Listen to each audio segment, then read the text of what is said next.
sont attaqués par les antifas bretons, qui sont le sommet de la crétinerie universelle, mais pas du tout par les sionistes cohérents intelligents.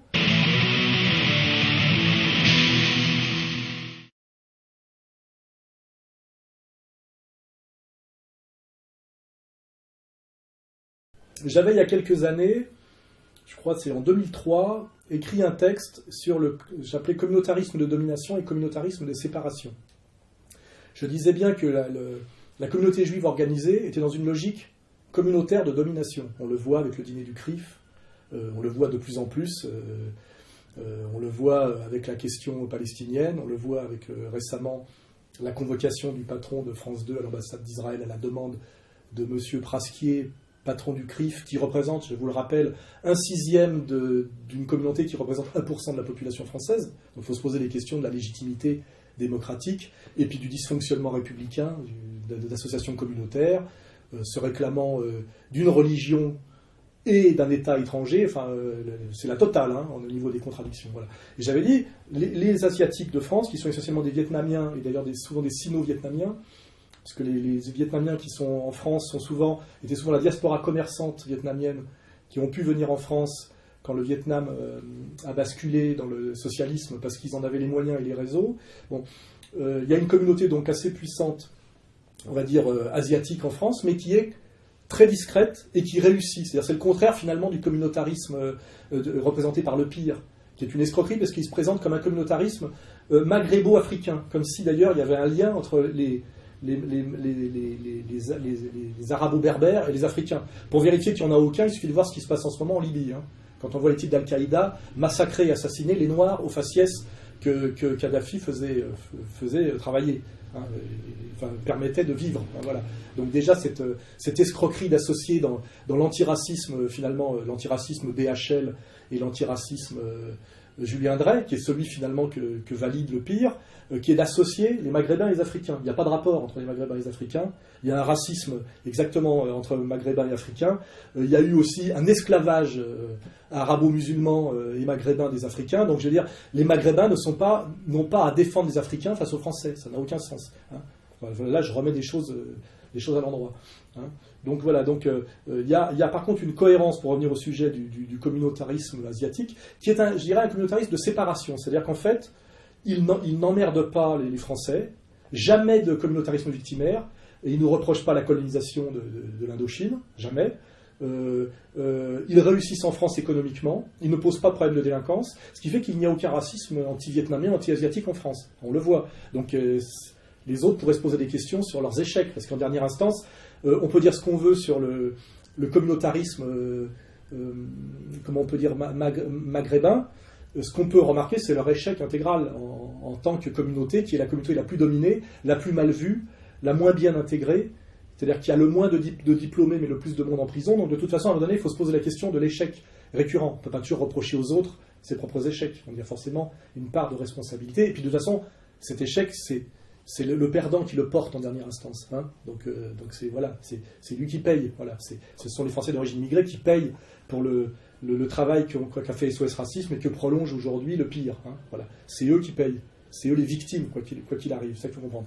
Donc les Asiatiques, eux, sont dans un communautarisme de séparation. C'est-à-dire, effectivement, ils ne prétendent pas être assimilés, mais ne posant pas de problème, on ne leur demande pas, finalement. On leur demande, en fait, ce qu'on appelle l'intégration, qui n'est pas l'assimilation. C'est-à-dire d'être une communauté qui ne pose pas de problème à la France et qui prospère et qui apporte sa prospérité à la France, je dirais, par la bande. Voilà. Alors aujourd'hui, ils ont créé, effectivement, un label qui s'appelle le CRAF, qui veut dire le Conseil représentatif des associations asiatiques de France. Voilà, donc ils l'ont fait.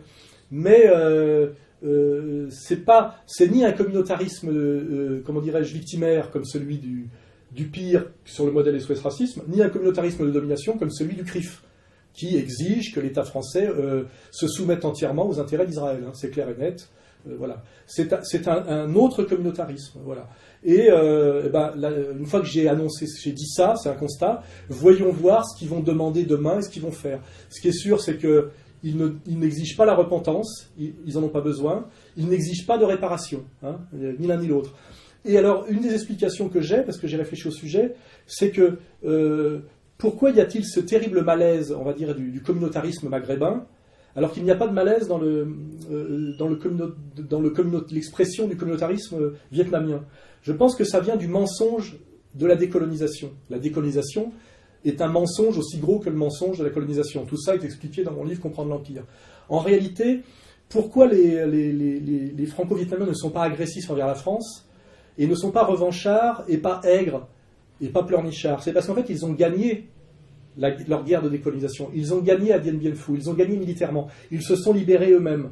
Donc en fait, ils ont cette aisance de celui qui a été vaincu, puis qui a gagné le match retour. Et quand on a gagné le match retour, finalement, on est à égalité. Et en fait, les Vietnamiens se sentent très à l'aise avec les Français, parce qu'en fait, comment dirais-je, ils se sont décolonisés eux-mêmes. Or, si on transpose à la réalité algérienne, et ça c'est le mensonge du FLN, et je pense qu'aujourd'hui plein de franco-maghrébins le comprennent, et il est important qu'ils le savent, c'est-à-dire qu'ils détricotent leur propre roman national, enfin le roman national algérien, pour pouvoir sortir de leur névrose sociale.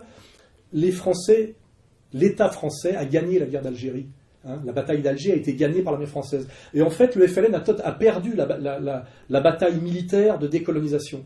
Cette décolonisation s'est faite, je dirais, sur le tapis, le tapis rouge.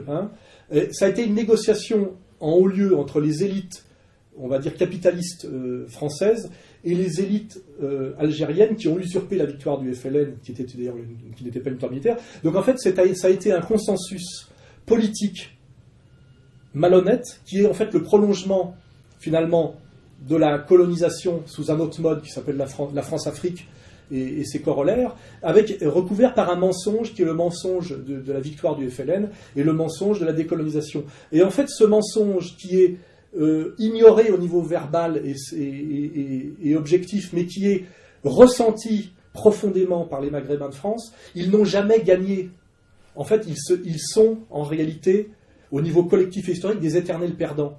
Et c'est ça qui leur est insupportable, et c'est pour ça qu'ils ont cette réaction agressive, une agressivité impuissante, qui est une véritable névrose sociale de l'éternel perdant.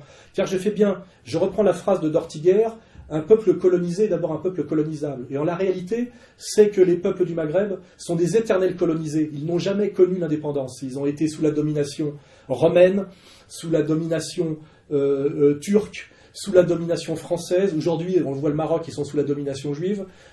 En fait, ils sont toujours sous domination. Et c'est ça qui leur est insupportable. Et en fait, ce mensonge de la décolonisation guerrière victorieuse vendu par le FLN, qui est un mensonge du roman national typique, comme nous avons le nôtre sur le mensonge de la République qui aurait triomphé de l'obscurantisme, du totalitarisme, de l'absolutisme royal, qui est le mensonge du discours républicain de la Troisième République. Ce mensonge ne permet pas finalement de voir la réalité et de comprendre ses souffrances. Voilà.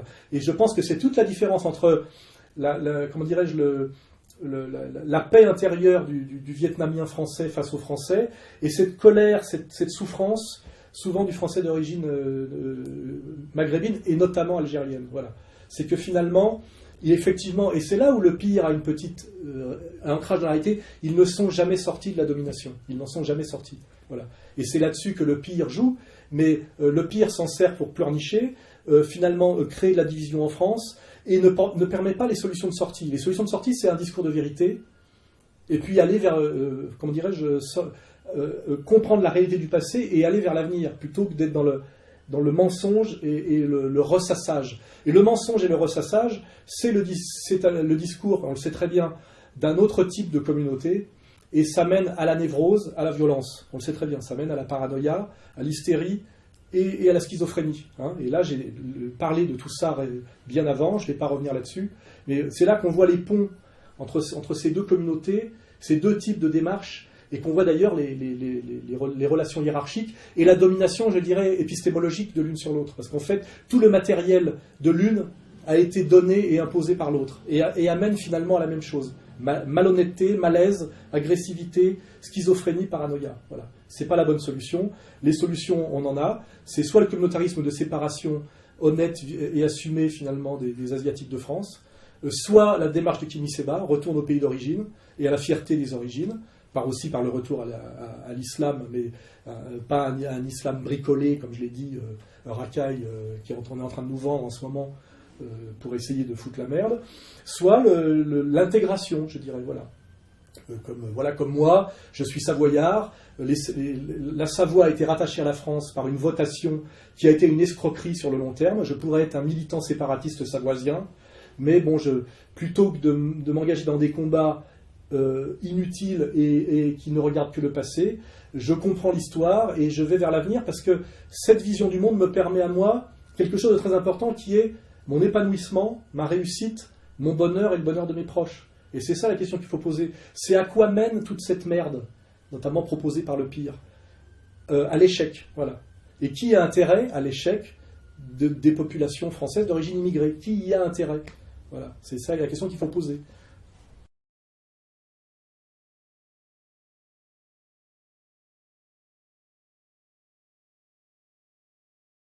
Alors la réponse est non, puisque nous qui avons exactement la même ligne, si on regarde les courbes de progression du site Égalité-Réconciliation, les ventes de l'annexe qu'on a créée, qui est la maison contre-culture, l'audience de mes vidéos sur Dailymotion, parce que ça c'est des vrais sondages, la dernière vidéo du mois que j'ai faite est à 75 000 visionnages. L'année dernière, j'étais à 20 000. Voilà. Donc en réalité, non, cette ligne a un énorme avenir et est en progression constante. Pourquoi? Parce que la réalité nous donne raison un peu plus chaque jour. On prend des coups, mais finalement, les gens voient qu'on a raison. Et comme on est dans une période d'accélération de l'histoire et de concentration des contradictions, les masques tombent tous les jours un peu plus. Hein. Donc ça va de plus en plus vite.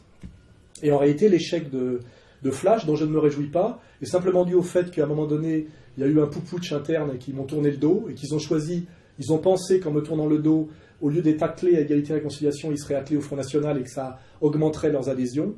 J'avais dit que ça ne se passerait pas comme ça et j'avais annoncé que le journal en crèverait.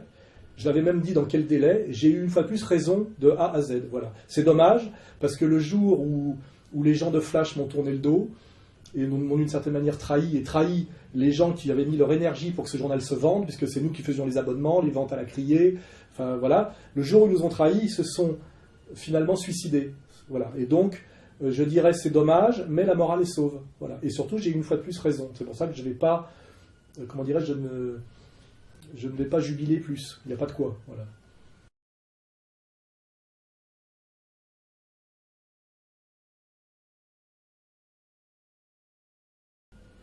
J'y vois surtout le retour de Poutine tel qu'on l'aime, quoi.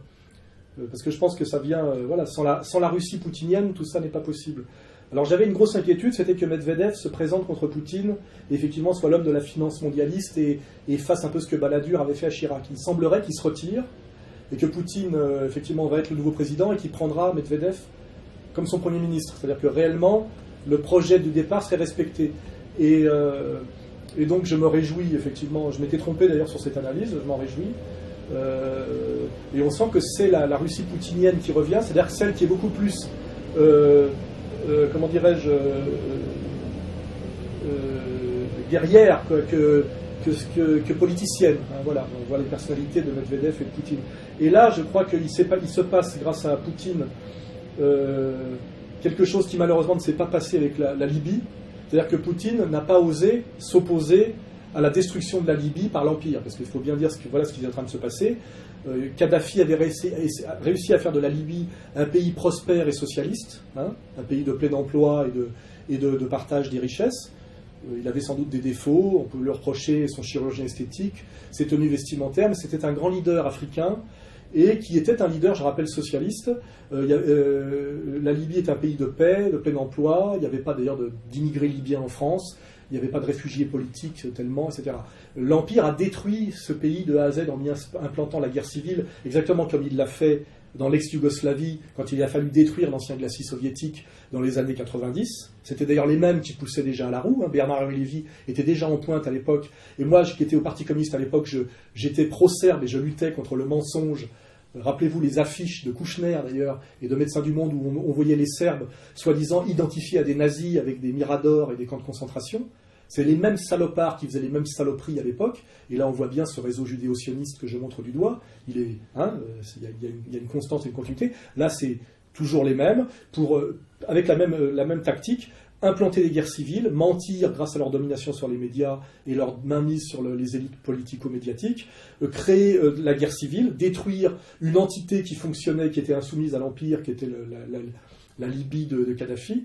Et d'ailleurs, on voit que cette guerre n'est pas finie, qu'elle va durer longtemps, qu'elle fait énormément de morts, et voilà, et que la honte de la France, elle est engagée dans cette saloperie. Et ça, il faudra qu'un jour, Sarkozy, une fois qu'il aura été chassé du pouvoir, paye pour ses crimes. Hein, ça ne s'arrêtera pas là. Je pense qu'à un moment donné, il faudrait que le traître Sarkozy subisse le même destin qu'a subi Pétain, hein, c'est-à-dire qu'il soit jugé pour haute trahison. Hein, ça, on peut rêver, mais ça le vaudrait tout à fait. Voilà. Donc, il était prévu la même chose pour la Syrie, pour revenir au sujet, que pour la Libye. Or, les Russes n'ont pas osé mettre leur veto à la résolution 73, qui a été une escroquerie, puisque c'était juste un couloir aérien pour empêcher, soi-disant, Kadhafi de bombarder sa population civile. Il ne l'a jamais fait, mais ça a été finalement un couloir aérien pour bombarder, avec des avions français et anglais, la Libye.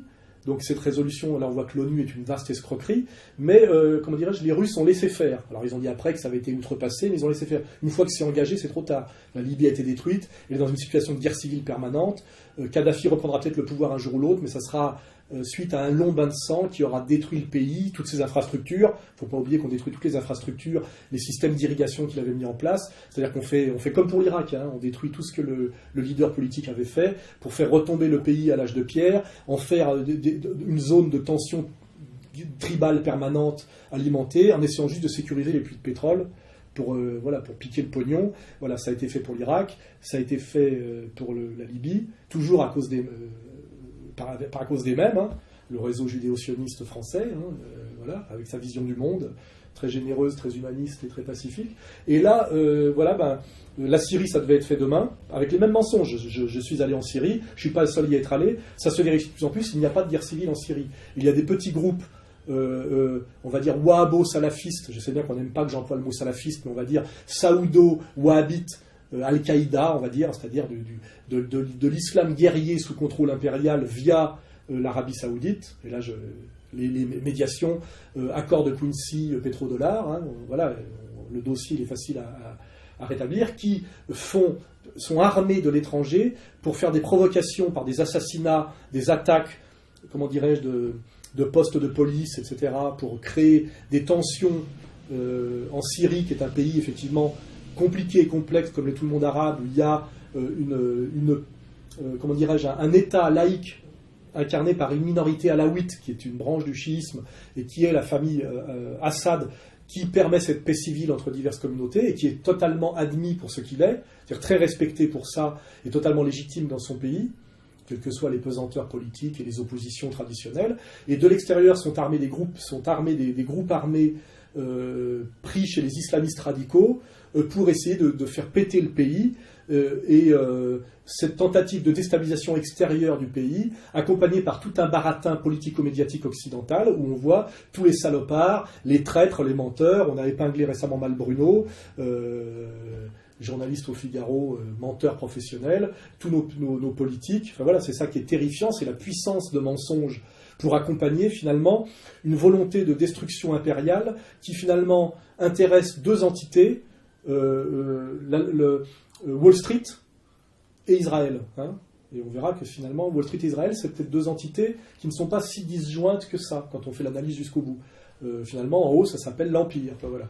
Et qui veut imposer son hégémonie par la guerre, la violence, la spoliation et le mensonge. Hein, je veux dire, c'est clair et net. Voilà.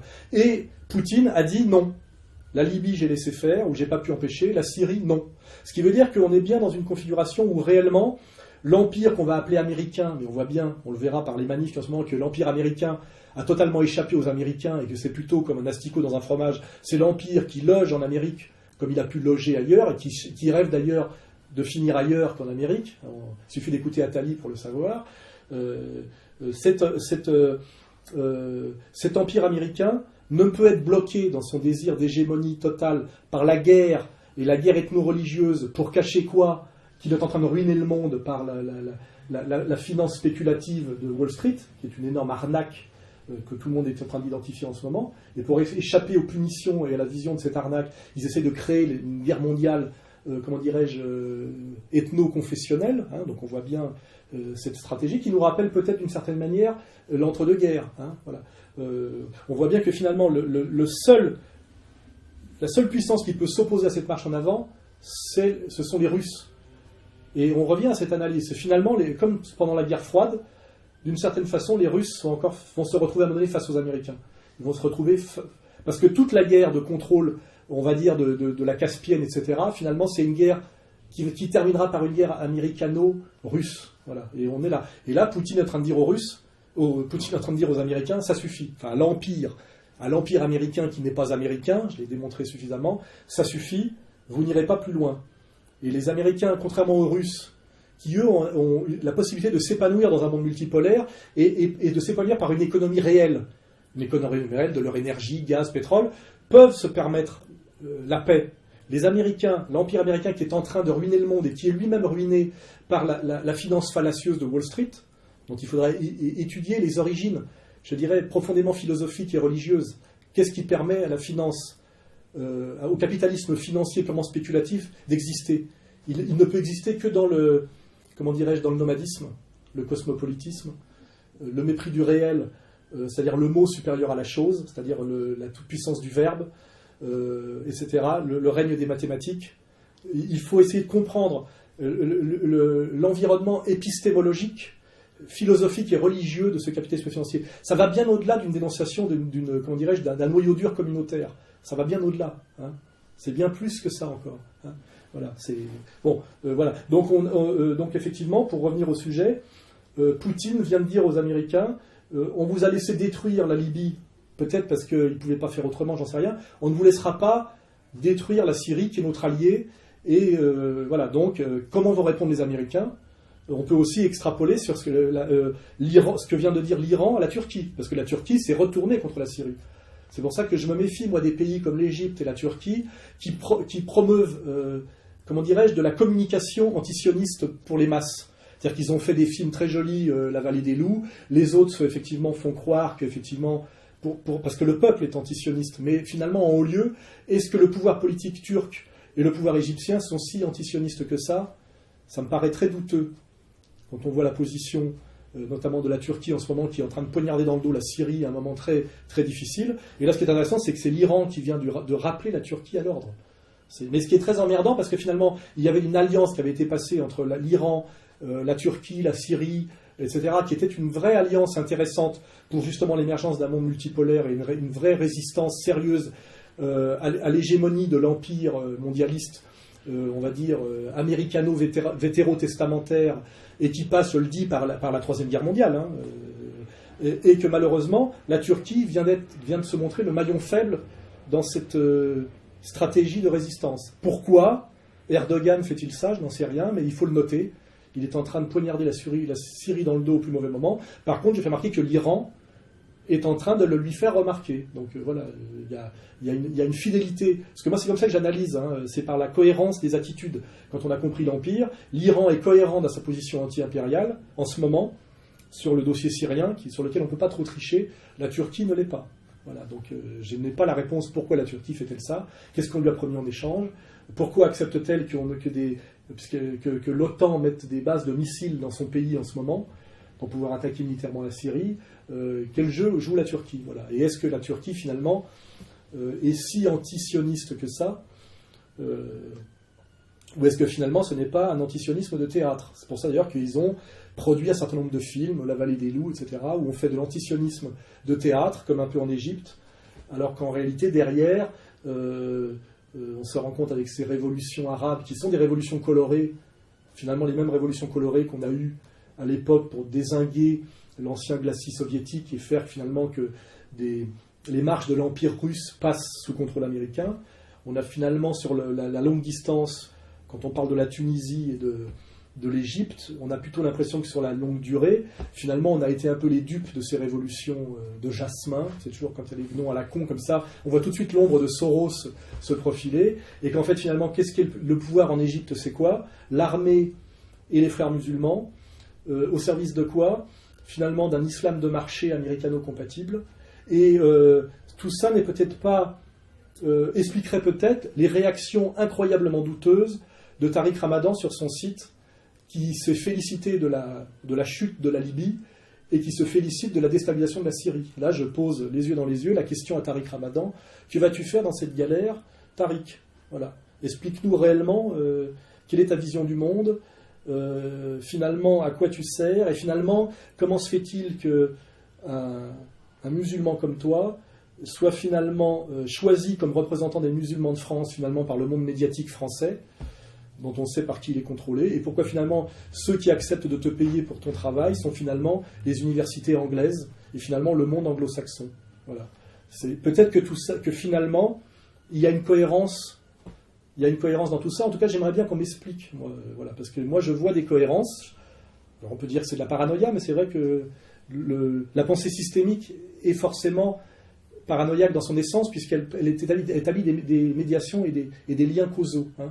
Mais voilà, je trouve étrange en ce moment, et je dis, on est dans une période où les masques tombent, je trouve étrange en ce moment la réaction de Tariq Ramadan sur son blog, son commentaire, effectivement, de la déstabilisation et de la destruction de la Libye, et de la Syrie.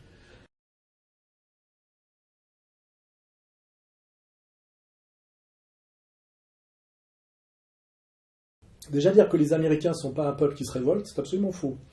C'est les médias qui ne nous montrent pas à quel point le peuple américain est un peuple issu de pionniers, c'est-à-dire de gens brutaux mais très attachés à leur indépendance, qui se sont émancipés des pouvoirs européens originairement, et qui ont par leur constitution, premier et deuxième amendement, un grand attachement à la liberté individuelle, liberté d'entreprendre, liberté de porter une arme, c'est très important comme symbole chez les Américains, et c'est pas un peuple qui aime se laisser emmerder.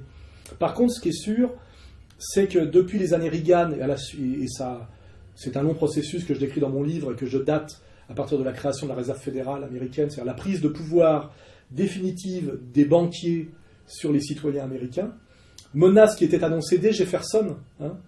Il faut regarder les citations des présidents américains. Jefferson avait bien dit que l'Amérique n'existerait que si elle échappait à la banque, qui à l'époque d'ailleurs était la Banque d'Angleterre, c'est-à-dire la City. Jackson l'a répété. Woodrow Wilson a admis qu'il avait trahi l'Amérique en faisant passer l'Amérique sous le contrôle de la banque. Kennedy a essayé d'alerter dans les années 60 sur le fait que finalement le politique avait perdu tout pouvoir et que le pouvoir était ailleurs, et je pense qu'il en est mort. Hein, voilà. Et le peuple américain en ce moment se révolte en réalité très fort. On a mis une vidéo en ligne sur un des marqueurs de la révolte qui est le 11 septembre. On a mis une vidéo en ligne d'un camarade de chez nous qui allait filmer le 11 septembre. Aucun média français ne nous a montré toutes les contre-manifestations qu'il y avait dans les rues de New York pour dénoncer, c'était des citoyens américains, que le 11 septembre était un inside job, c'est-à-dire quelque chose qui a été fait par une partie du pouvoir américain. C'était très présent physiquement pendant les commémorations, c'est-à-dire le mensonge des médias français qui ont caché tout ça. 9/11 was an inside job. 9/11 was an inside job. 9/11 was an inside job. 9/11 was an inside job. 9/11 was an inside job. 9/11 was an inside job. 9/11 was an inside job. 9/11 was an inside job. 9/11 was an inside job. They're sick and dying, and you people are worshiping your government while they're sick and dying. The media's lying to you. At 5:20 that afternoon, this building suddenly just came down in a free fall, 6.5 seconds. And you can watch the video. It's pretty remarkable. And so that leads to a lot of questions. How did this building come down? It was not hit by a plane.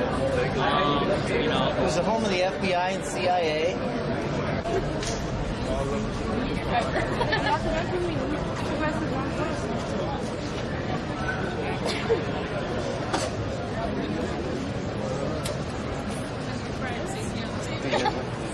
Donc le peuple américain existe, il est très respectable, et il est en train de se révolter en ce moment contre quoi? Contre l'Empire, qui est comme un asticot dans un fromage ou comme un coucou dans le nid d'un autre oiseau, qui finalement est un État dans l'État et qui a pris le pouvoir. Et d'ailleurs, aujourd'hui, les mecs qui manifestent se revendiquent des 99%. Ils disent, nous, les 99% de l'Amérique, voulons chasser les 1% qui ont pris le pouvoir. C'est marrant, c'est que ce 1% est un pourcentage symbolique qui renvoie à des proportions de domination qui sont éternelles, qui sont, comme je l'ai dit dans mon livre, le pouvoir c'est toujours 1% de la population, c'était l'aristocratie française sous l'Ancien Régime, et c'est aujourd'hui par exemple le pourcentage d'une certaine communauté en France. qui convoque tout l'appareil d'État lors du dîner du CRIF, vous voyez, par exemple. Voilà. Enfin voilà, ce 99,1, c'est la réalité des rapports de force. C'est 1% qui domine et qui écrase 99%. À un moment donné, les 99% s'énervent. Et en ce moment, ils s'énervent gravement. Il y a des manifs de rue en bas de Wall Street, et ils ont bien identifié que le problème, c'était la finance. Wall Street, c'est-à-dire la finance apatride, le capitalisme financier intégralement spéculatif, scriptuaire et abstrait. Et ça chauffe.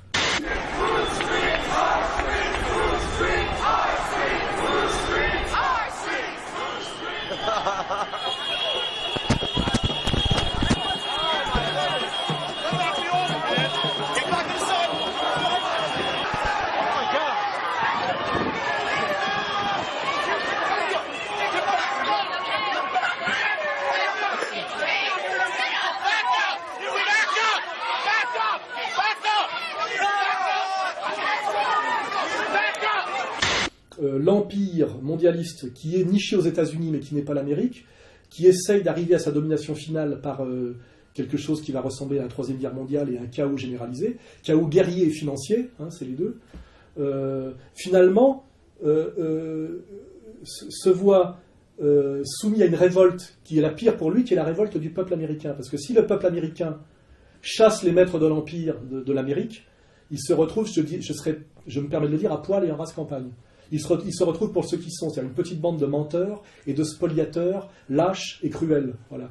Et ça peut arriver. Et j'ai bien dit dans mon livre Comprendre l'Empire, dont on parlera à la fin, qu'effectivement il y a deux espoirs. Il y a que la Russie reste sous le pouvoir de Poutine et ce qu'il représente pour s'opposer à la marche de l'Empire, et aussi que l'Empire qui est niché aux États-Unis s'écroule parce que finalement ces élites impériales compradors, traîtres, et profondément nomades et cosmopolites, qu'elles soient d'ailleurs, que ce soit idéologique ou ethnico-raciales, finalement finiront par être chassés par les patriotes américains. Et les patriotes américains, c'est pas n'importe qui, c'est les classes moyennes qui sont en voie d'effondrement, c'est le petit peuple américain qui croit au rêve américain, parce que le rêve américain a existé en partie, et ce sont aussi ce que j'appelle moi les élites légitimes, et les corps constitués, ça peut être l'armée américaine, les services américains. Il ne faut pas oublier que la CIA et l'armée américaine s'opposent notamment à la guerre contre l'Iran pour les mêmes raisons.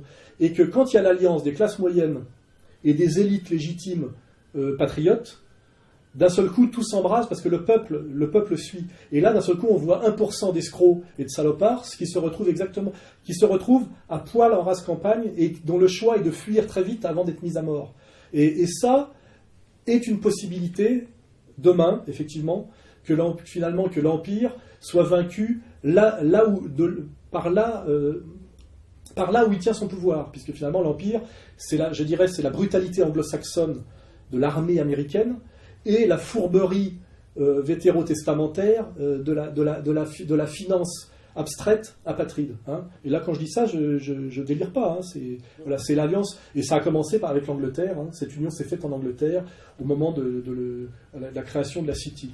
C'est la brutalité, la violence de l'Empire, qui est à la fois guerrière et financière, guerrière et bancaire, et qui est une alliance, l'armée américaine et Wall Street, et qui a une vision suprématiste, qui est effectivement le projet de l'Ancien Testament, sur lequel d'ailleurs communient les suprématistes juifs et les suprématistes protestants. Hein.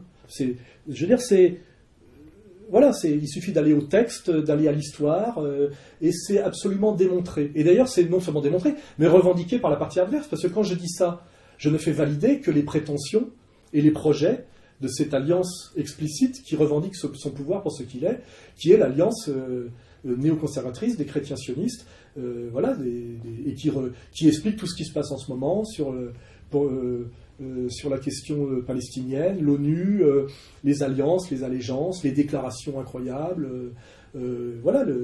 Tout est démontré de A à Z par les textes et par l'histoire, hein, par la théorie et par la pratique. Voilà, c'est pour ça que je n'ai pas peur de le dire. Parce que finalement, je dis la même chose qu'Attali, je dis la même chose que Bush, je dis la même chose que Netanyahou, je dis la même chose finalement que Praskier, mais je le dis jusqu'au bout clairement, et simplement, moi je m'y oppose. Voilà, je dis, je ne souhaite pas que votre vision soit la meilleure de l'humanité. Mais nous voyons la même chose. J'espère que ces gens-là ont l'honnêteté de l'admettre. C'est pour ça d'ailleurs que je ne suis jamais attaqué en ce moment Je suis attaqué par les antifas bretons qui sont le sommet de la crétinerie universelle, mais pas du tout par les sionistes cohérents intelligents.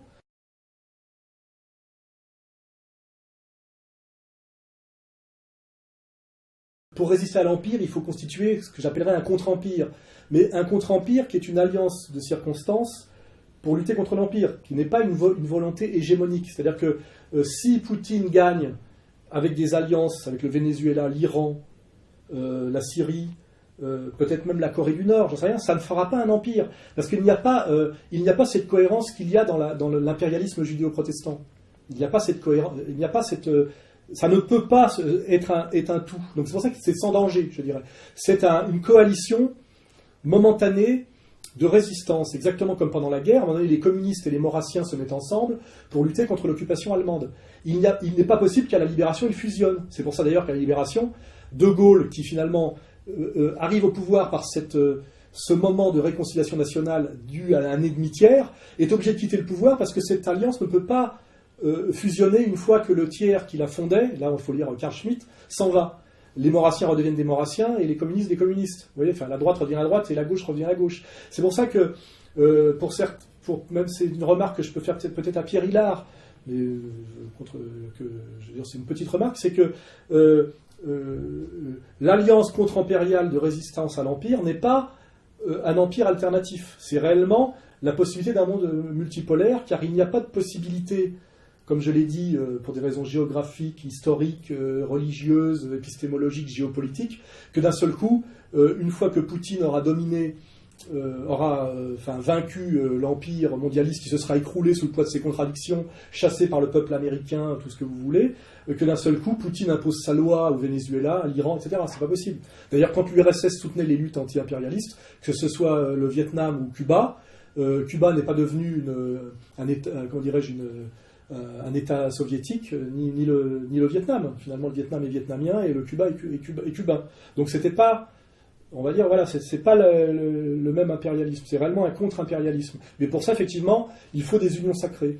Et effectivement, dans cette union sacrée de résistants à l'Empire, il y a Poutine et la Russie, qui est le noyau dur, et il y a l'Iran, ce qui est très important, le Venezuela, il y avait la Syrie. Peut-être qu'il n'y avait plus la Libye, et c'est pour ça que la Libye est tombée, parce que Kadhafi jouait trop au cavalier seul. Je ne sais pas, je ne connais pas tout, hein. Peut-être que des gens connaissent mieux le sujet que moi, et c'est comme ça qu'il faut comprendre le monde. Donc ce qui est sûr, c'est que Chavez est le résistant en chef pour l'Amérique du Sud, il a donné l'exemple. Et effectivement, il a réussi quand même à fédérer autour de lui des gens qui sont moins en pointe, mais effectivement, on voit bien que le Brésil résiste subtilement mais sûrement, et qu'il y a pas mal d'États du Sud qui résistent. Et il faut bien comprendre que, moi je connais bien ces régions-là, la bourgeoisie d'Amérique latine, quand elle n'est pas purement traître et comprador, c'est-à-dire qu'elle travaille aux États-Unis et vit sur le dollar et les États-Unis, est beaucoup plus, capable, émancipée, libérée de la tutelle d'Hollywood sur ce qu'est l'Amérique. Parce qu'ils vivent la domination brutale de l'Amérique du Nord depuis toujours. Et leur état de relatif sous-développement est dû à la violence américaine, hein, qui est toujours extorquer les matières premières, vendre les produits finis, c'est-à-dire, par cette double logique, empêcher le développement. C'est-à-dire que les bourgeoisies d'Amérique latine savent que l'Amérique, en tant qu'empire, est une brute guerrière et un salopard économique. Alors que nous, notre bourgeoisie étant beaucoup plus loin et n'ayant pas subi cette violence de façon aussi directe, et surtout l'ayant subi depuis beaucoup moins longtemps, c'est-à-dire depuis en fait le plan Marshall, on a quand même une bourgeoisie française d'une incroyable stupidité, incroyablement incapable de lire l'Amérique telle qu'elle est. Je parle de l'Amérique en tant qu'impérialisme, hein, pas du peuple, c'est-à-dire une brute militaire et un salopard économique. Et comme l'avait dit Mitterrand, nous sommes en guerre avec l'Amérique, mais les gens ne le savent pas. L'Amérique est notre pire ennemi. Et on le voit en ce moment, c'est l'Amérique en voie d'écroulement qui travaille, en plus de travailler à la guerre mondiale par la déstabilisation de tout le Moyen-Orient, travaille aussi à l'explosion de la zone euro et à l'écroulement de l'euro pour que la catastrophe européenne leur permette de durer un peu plus longtemps. Il faut bien comprendre que si les banques européennes s'écroulent en ce moment, c'est à cause de tous les produits pourris qu'ils ont bouffés via Wall Street, hein, c'est-à-dire que c'est les banques américaines qui sont responsables de l'écroulement des banques européennes, et que l'empire américain en ce moment veut l'explosion de la zone euro et l'écroulement de l'Europe, parce que cet écroulement de l'Europe retardera leur écroulement à eux, et aussi parce que quand, comment dirais-je, la Grèce explose, c'est finalement les autres pays d'Europe, c'est-à-dire nous, qui renflouons la Grèce pour que la Grèce puisse payer le racket bancaire américain de Wall Street. Il faut bien expliquer que c'est comme ça que ça marche. Donc l'Amérique est notre pire ennemi. De Gaulle le savait parfaitement, mais c'est aussi le pire ennemi de l'Europe, si l'Europe pouvait exister. L'Amérique, aujourd'hui, dans sa phase, je dirais, de fuite en avant vers la domination totale ou l'écroulement, puisque finalement, aujourd'hui, l'Amérique, c'est soit le projet final de domination, soit ils se cassent la gueule. Ils sont dans une fuite en avant. C'est l'avant-dernière marche où on atteint le trône, où on redégringole tout l'escalier. Ce qui est d'ailleurs l'histoire récurrente d'un certain peuple, si on s'intéresse à l'histoire.